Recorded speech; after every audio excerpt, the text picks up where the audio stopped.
You aren't a good person. You're just harmless. There is a massive difference between being peaceful and being incapable of violence. Most of you walk through life mistaking your lack of options for a moral compass. You think you're being kind to people, but in reality, you're just too afraid to be a threat. In human behavior, we see this every day. The man who can't stand up for himself calls it patience. The man who is too timid to speak his mind calls it being polite.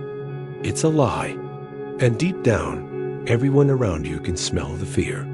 By the end of this briefing, you will understand why the world only respects a monster who has learned to keep his sword sheathed. This isn't about becoming a villain. It's about ceasing to be a victim. The reality is, the world is not a fair or gentle place. It's a landscape of power dynamics, and if you present yourself as powerless, you will be treated as such. It's time to stop confusing your fear with virtue. Nature doesn't care about your good intentions. In the animal kingdom and in the corporate boardroom, predators don't look for nice targets, they look for easy ones. Dark psychology proves that when you lead with niceness, you are essentially broadcasting your own submission. You are telling the world that you have no teeth, no claws, and no boundaries. You wonder why you get passed over for promotions, or why your relationships feel like you're a second-class citizen. It's because you've optimized yourself to be agreeable. But agreeability is the currency of the servant, not the master. To the subconscious mind, nice is synonymous with disposable. Think about it. When someone is overly agreeable, always saying yes, never pushing back, what message does that send? It signals that their own needs, opinions, and time are less valuable than yours. They become a resource to be used, not a force to be respected. This is a brutal truth of social dynamics. Your constant need for approval is a homing beacon for exploitation. You're not building bridges, you're building your own cage. In Jungian psychology, we talk about the shadow. This is the part of you that contains your aggression, your ambition, and your capacity for ruthlessness. Society tells you to suppress this monster. They want you declawed, so you're easier to manage. But here is the Stoic truth. Virtue is not the absence of darkness. It is the absolute mastery over it. A man who is nice because he has no other choice is a victim. A man who is capable of total destruction but chooses to be calm is a king. If you don't have the monster inside you, you have nothing to restrain. You aren't being virtuous. You're just being a sheep praying the wolves aren't hungry today. Integrating your shadow means acknowledging these powerful, primal parts of yourself.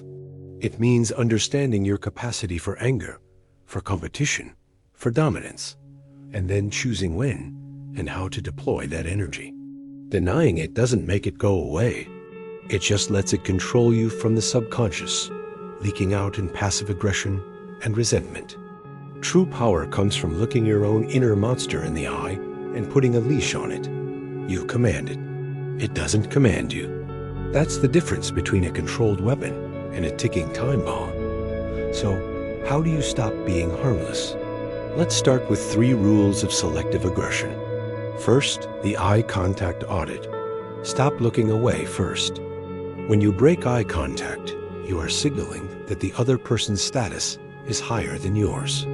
You are non-verbally submitting. Hold the gaze and let the monster look through your eyes. This isn't about a staring contest. It's about projecting quiet confidence. It's about communicating that you are present, you are an equal, and you will not be intimidated. Second, the hard no. Stop justifying your boundaries. A master doesn't explain why he can't do something. He simply states the law. No is a complete sentence. When you over-explain, you are seeking approval for your own decision. You're asking for permission to have a boundary. Stop. State your position clearly, calmly, and without apology. No, I can't do that. And no story.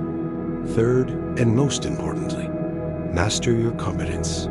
The most dangerous man in the room is the one who is too valuable to lose and too disciplined to be provoked. Build your skills until your presence is a weapon. Become so good at what you do that your value is undeniable. Competence is the ultimate form of power. It earns respect that agreeability can never buy. The world doesn't need more polite men. It needs dangerous men who are disciplined. It needs people who have integrated their shadow and refuse to be moved by the opinions of the masses. This journey isn't about learning to be a bully. It's about earning your own self-respect so that you can command the respect of others. It's about building an inner strength so formidable that you can afford to be gentle, to be kind, from a position of power, not from a position of fear.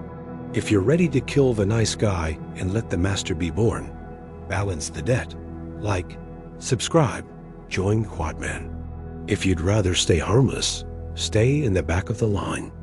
Because the truth is, the only thing worse than being a monster is being the person the monster eats.